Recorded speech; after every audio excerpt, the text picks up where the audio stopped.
out there, and the major parties don't have a really difference in their foreign policy. They both want more troops in Afghanistan. They really want to maintain bases in the Middle East for a long time. They want to threaten Iran. And lo and behold, both candidates now think we should send more of your money to Georgia to protect that oil line. And that's not the state of Georgia either. You know, I told somebody once, I said, here we are messing around with Georgia. Well, before we know it, we'll be sending troops over there, and our kids will be dying over there. And since they got out of public school, they probably don't even know where the country of Georgia is. And somebody said, they probably don't even know where the state of Georgia is. But it is positively amazing how the war drums can beat and how the propaganda machine can work and how this country is, can be built up to practically want to go to war against Iran. You know, Iran spends 1% as much money on their national defense as we spend.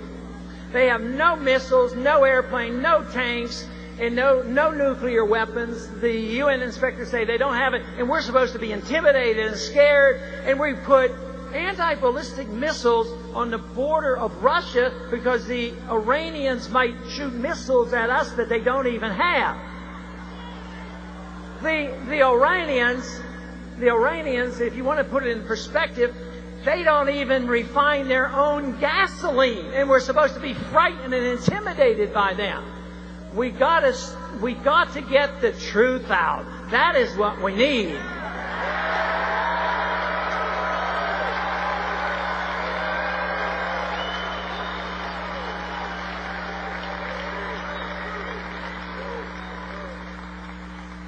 The wonderful thing about restoring the Republic and restoring our interest in liberty is that is the key to releasing creative energy. Creative energy only comes from individuals. It is not collective. You can't have collective farms. It doesn't work. But energy and creativity comes from the individual. And we saw that today by the creative artists. There are individuals that can be artists because they're creative. But we all are individuals. We have to be creative. We have to have the motivation. And the strongest motivation in the world is to take care of ourselves. We shouldn't be embarrassed by that. We're allowed to. We're responsible to take care of ourselves. We should be embarrassed by asking somebody else to take care of us.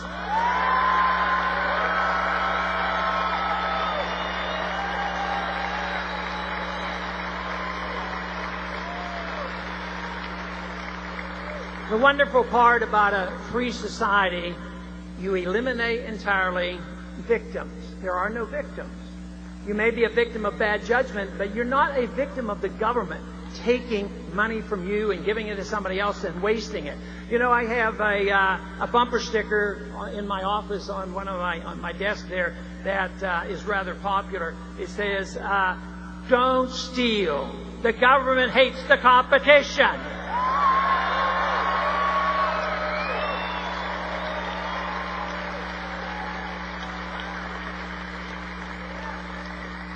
Some people worry that our numbers aren't great enough, that we don't have 51% of the population behind us.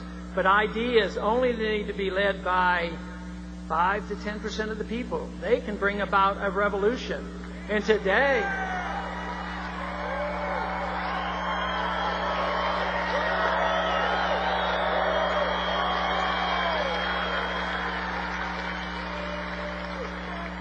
I heard a statistic that shows that our numbers are much greater than that, even in the base of the Republican Party. Just think how strong they are throughout the whole country.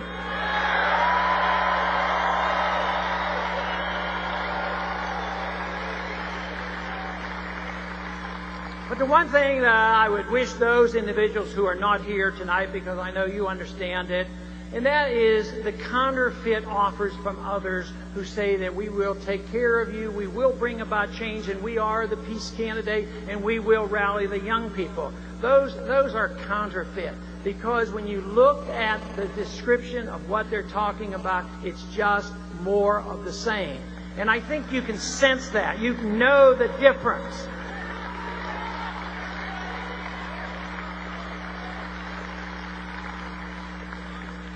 What we have when we have a free society, we reject the idea of people being leeches and looters and plunderers. We don't need them. We need self-reliance, self-respect, and taking care of ourselves. That is what makes the nation move.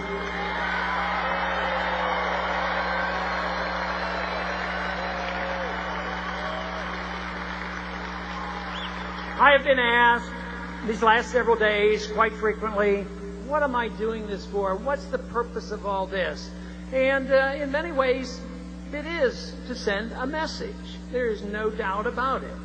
And I have advocated that the message is very, very important. And I've also encouraged it to be non-confrontational and to think that we'll be disruptive and doing things that doesn't really achieve anything and they paint us in a bad light.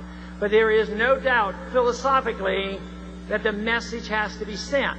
Now, yes, many of us are working in the Republican Party. I've worked in the Republican Party. But this is much bigger than the Republican Party.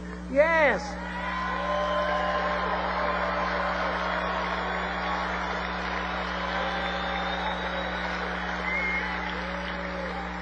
So I encourage people, if they want to work in the Republican Party, and the Campaign for Liberty certainly will be, to have an influence. But we need to send the message. It's the philosophic message.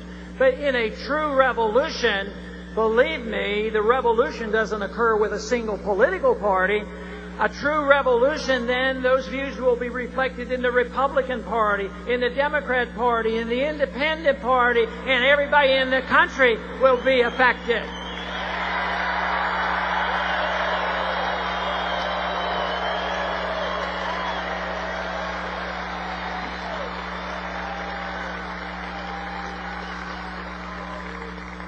One subject that comes up not too infrequently, more these days than ever before, and that is, and it was hinted at today with some of the speakers, you know, when do we get so dissatisfied with our current operation of trying to bring about change? And some are already very dissatisfied. Some even that believe the way we do are frustrated with the slowness of what we do, and they want to do things in a much more aggressive manner. But I think there is a time and a place for that. But there is a time and place, I think, for peaceful civil disobedience.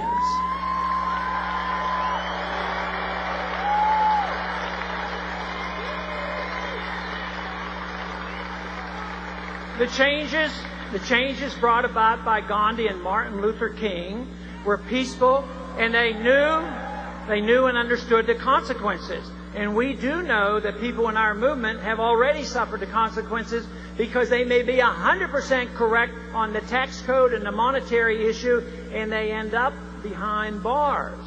So that is the consequence. And there may be a time coming that, say, this foreign policy gets out of hand, which I worry about all the time, because both parties endorse more militarism.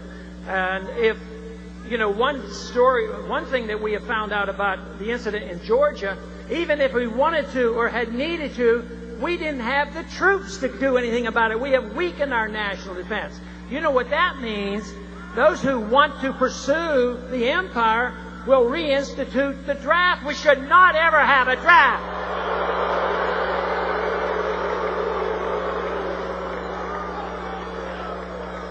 But there would be some tough decisions. There would be a lot of tough decisions to make about when to practice this. And if there is a draft, those will be very, very hard decisions, but they have had to be made before, and they could again. I have always resorted to saying, I don't like it, and I want to resist it, but I want to change, and as long as the system is available to me to run for office and to rally the troops, this is the way I will be working.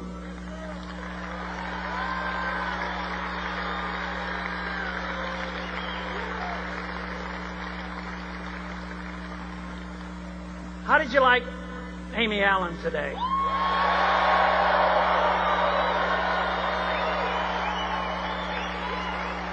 They were all good, but she sang a song, and she probably